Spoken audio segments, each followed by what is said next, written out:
ಇವತ್ತಿನ ವಿಡಿಯೋದಲ್ಲಿ ತುಂಬಾ ಸಿಂಪಲ್ ಆಗಿ ಅಂಗಡಿಯಿಂದ ತರುವಂತಹ ವೆನಿಲಾ ಐಸ್ ಕ್ರೀಮ್ನ ಮನೆಯಲ್ಲೇ ಹೇಗೆ ಮಾಡೋದಂತ ತೋರಿಸ್ತಾ ಇದ್ದೀನಿ. ತುಂಬಾ ಸಾಫ್ಟ್ ಆಗಿರುತ್ತೆ, ಮಾಡೋದು ಸಹ ಅಷ್ಟೇ ಸುಲಭ. ಒಂದು ಸ್ವಲ್ಪನೂ ಸಹ ಇದನ್ನು ಮಾಡೋದಕ್ಕೆ ಕಷ್ಟ ಅಂತ ಅನಿಸಲ್ಲ. ಹಾಗೆ ಇಂಗ್ರೀಡಿಯೆಂಟ್ಸ್ ಸಹ ತುಂಬ ಜಾಸ್ತಿ ಬೇಕಾಗೋದಿಲ್ಲ. ಮನೇಲಿ ಇರುವಂತಹ ಕೆಲವೊಂದು ಇಂಗ್ರೀಡಿಯೆಂಟ್ಸ್ಗಳನ್ನ ಬಳಸ್ಕೊಂಡು ಮಾಡುವಂತಹ ವೆನಿಲಾ ಐಸ್ ಕ್ರೀಮ್ ಇದು. ಇದನ್ನು ಮಾಡೋದಕ್ಕೆ ಮೊದಲಿಗೆ ನಾನಿಲ್ಲಿ ಒಂದು ಪ್ಯಾನ್ ಇಟ್ಕೊಂಡು 1 ಕಪ್ ಆಗೋಷ್ಟು ಹಾಲನ್ನು ಹಾಕ್ಕೊಳ್ತಾ ಇದ್ದೀನಿ. ಯಾವ ಹಾಲಾದರೂ ಹಾಕ್ಕೊಳ್ಳಿ, ಅಂತಂದರೆ ಫುಲ್ ಫ್ಯಾಟ್ ಮಿಲ್ಕ್ ಅಥವಾ ಲೋ ಫ್ಯಾಟ್ ಮಿಲ್ಕ್ ಯಾವುದನ್ನಾದರೂ ಸೇರಿಸ್ಕೋಬೋದು. ನಾನಿಲ್ಲಿ 1 ಕಪ್ ಆಗೋಷ್ಟು ಹಾಲನ್ನು ಹಾಕ್ಕೊಂಡು ಈಗ ಇಲ್ಲಿ 1/4 ಕಪ್ ಆಗೋಷ್ಟು ಹಾಲನ್ನು ಸಪ್ರೇಟಾಗಿ ತೆಗೆದಿಟ್ಕೊಂಡಿದ್ದೀನಿ. ಹಾಲು ಸ್ವಲ್ಪ ಬಿಸಿ ಆಗ್ತಾ ಇರಲಿ ಅಷ್ಟರಲ್ಲಿ ಈ ಹಾಲಿಗೆ ನಾನು 2 ಟೀ ಸ್ಪೂನ್ ಆಗೋಷ್ಟು ಕಾರ್ನ್ಫ್ಲೋರನ್ನು ಆ್ಯಡ್ ಮಾಡ್ತಾ ಇದ್ದೀನಿ. ಕಾರ್ನ್ಫ್ಲೋರ್ ಬದಲಾಗಿ ಅಕ್ಕಿ ಹಿಟ್ಟನ್ನೆಲ್ಲ ಯೂಸ್ ಮಾಡ್ಬೋದಾ ಅಂತ ಕೇಳ್ತೀರಾ? ಖಂಡಿತವಾಗ್ಲೂ ಇಲ್ಲ, ಕಾರ್ನ್ಫ್ಲೋರನ್ನೇ ಯೂಸ್ ಮಾಡಬೇಕು. ಕಾರ್ನ್ಫ್ಲೋರನ್ನು ಹಾಕ್ಕೊಂಡು ಹಾಲಲ್ಲಿ ಸ್ವಲ್ಪನೂ ಕಾರ್ನ್ಫ್ಲೋರ್ ಗಂಟಾಗದೇ ಇರೋ ರೀತಿ ಚೆನ್ನಾಗಿ ಮಿಕ್ಸ್ ಮಾಡಿ ತೆಗೆದಿಟ್ಕೊಂಡಿದ್ದೀನಿ. ಈಗ ಇಲ್ಲಿ 1/4 ಕಪ್ ಆಗೋಷ್ಟು ಸಕ್ಕರೆನ ಹಾಕ್ಕೊಂಡಿದ್ದೀನಿ. ತುಂಬ ಜಾಸ್ತಿ ಸಿಹಿ ಆಗಿಬಿಟ್ರೆ ಐಸ್ ಕ್ರೀಮ್ ಚೆನ್ನಾಗಿರಲ್ಲ. ಅದಕ್ಕೋಸ್ಕರ ನೋಡಿಕೊಂಡು ಸ್ವಲ್ಪ ಲೈಟಾಗಿ ಸ್ವೀಟ್ ಬರೋ ರೀತಿ ಸಕ್ಕರೆನ ಸೇರಿಸ್ಕೋಬೇಕು. ಸ್ಟವ್ನ ಕಡಿಮೆ ಉರಿಲಿಟ್ಟು ಸಕ್ಕರೆನೆಲ್ಲ ಹಾಕಿದ್ಮೇಲೆ ಚೆನ್ನಾಗಿ ಇದನ್ನು ಮಿಕ್ಸ್ ಮಾಡ್ಕೊಳ್ತಾ ಹಾಲು ಸ್ವಲ್ಪ ಗಟ್ಟಿ ಆಗಬೇಕು.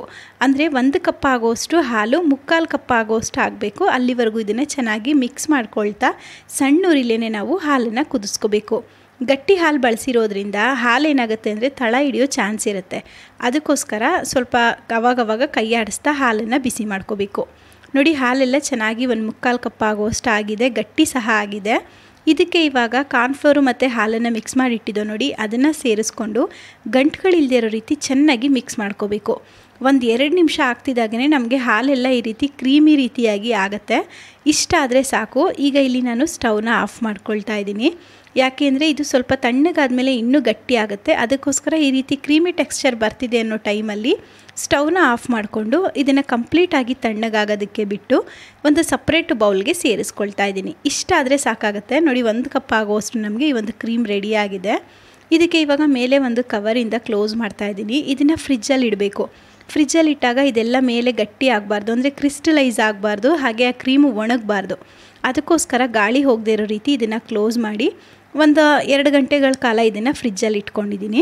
ಈಗ ಇಲ್ಲಿ ದೊಡ್ಡದಾಗಿರುವಂತಹ ಒಂದು ಬೌಲ್ಗೆ ಒಂದಷ್ಟು ಐಸ್ ಕ್ಯೂಬ್ಸ್ಗಳನ್ನ ಹಾಕ್ಕೊಳ್ತಾ ಇದ್ದೀನಿ.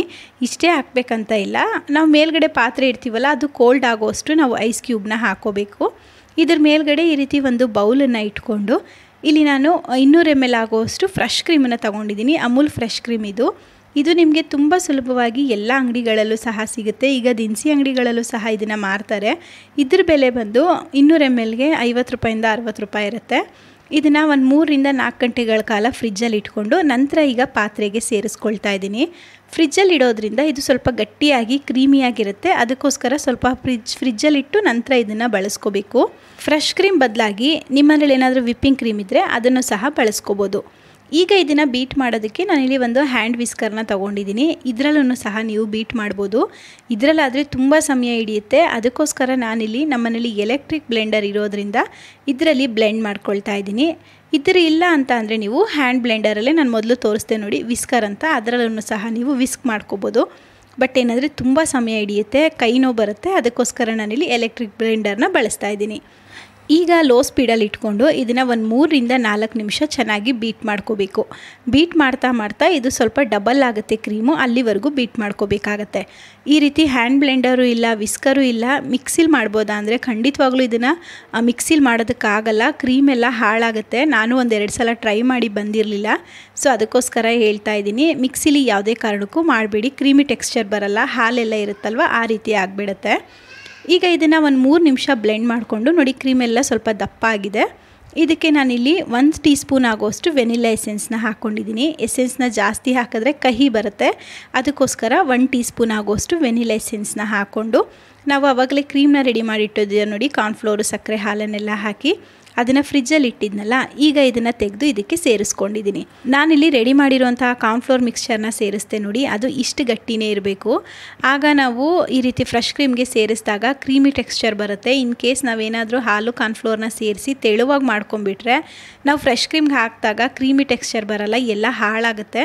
ಅದಕ್ಕೋಸ್ಕರ ನಾವು ರೆಡಿ ಮಾಡಿರುವಂತಹ ಕ್ರೀಮ್ನ ಸ್ವಲ್ಪ ಗಟ್ಟಿಯಾಗಿಯೇ ಮಾಡ್ಕೋಬೇಕು. ಈಗ ಬ್ಲೆಂಡರ್ನ ಹೈ ಸ್ಪೀಡಲ್ಲಿ ಇಟ್ಕೊಂಡು ಒಂದು 5 ನಿಮಿಷ ಚೆನ್ನಾಗಿ ಬೀಟ್ ಮಾಡ್ಕೊಂಡಿದ್ದೀನಿ. ನೋಡಿ 5 ನಿಮಿಷ ಬೀಟ್ ಮಾಡಿದ್ಮೇಲೆ ನಮಗೆ ಸೇಮ್ ಐಸ್ ಕ್ರೀಮ್ ಎಲ್ಲ ಯಾವ ಟೆಕ್ಸ್ಚರಲ್ಲಿ ಇರುತ್ತೆ ಅದೇ ಟೆಕ್ಸ್ಚರಲ್ಲಿದೆ. ಜೊತೆಗೆ ನೋಡೋದಕ್ಕೂ ಸಹ ತುಂಬ ಬಿಳಿಯಾಗಿ ಚೆನ್ನಾಗಿ ಕಾಣಿಸ್ತಾ ಇದೆ. ಈ ರೀತಿಯಾಗಿರಬೇಕು ನಮಗೆ ವೆನಿಲಾ ಐಸ್ ಕ್ರೀಮ್ ಮಾಡೋದಕ್ಕೆ ಅಥವಾ ಯಾವುದೇ ಐಸ್ ಕ್ರೀಮ್ ಮಾಡೋದಕ್ಕೂ ನಮಗೆ ಟೆಕ್ಸ್ಚರ್ ಅನ್ನೋದು ಈ ಥರ ಬರಬೇಕು. ಆಗ ನಮಗೆ ಐಸ್ ಕ್ರೀಮು ಸಾಫ್ಟಾಗಿ ಬರುತ್ತೆ. ನಾನಿಲ್ಲಿ ಒಂದು ಗಾಜಿನ ಕಂಟೈನರ್ಗೆ ಸೇರಿಸ್ಕೊಳ್ತಾ ಇದ್ದೀನಿ. ನಿಮ್ಮ ಮನೇಲಿ ಈ ರೀತಿ ಗ್ಲಾಸ್ದು ಕಂಟೈನರ್ ಇಲ್ಲ ಅಂತ ಅಂದರೆ ಬೌಲ್ಗಾಗಲಿ ಅಥವಾ ಗ್ಲಾಸ್ಗಾಗಲಿ ಅಥವಾ ಪೇಪರ್ ಕಪ್ಗಾಗಲಿ ಯಾವುದಕ್ಕಾದರೂ ನೀವು ಸೇರಿಸ್ಕೋಬೋದು. ಈಗ ಇದು ಗಾಳಿ ಆಡದೇ ಇರೋ ರೀತಿ ನೀಟಾಗಿ ಟೈಟ್ ಆಗೋ ರೀತಿ ಕ್ಲೋಸ್ ಮಾಡ್ಕೊಳ್ತಾ ಇದ್ದೀನಿ. ಅಂದರೆ ಏರ್ ಕಂಟೈನರ್ ಬಾಕ್ಸ್ಗೆ ಹಾಕ್ಕೊಳ್ತಾ ಇದ್ದೀನಿ.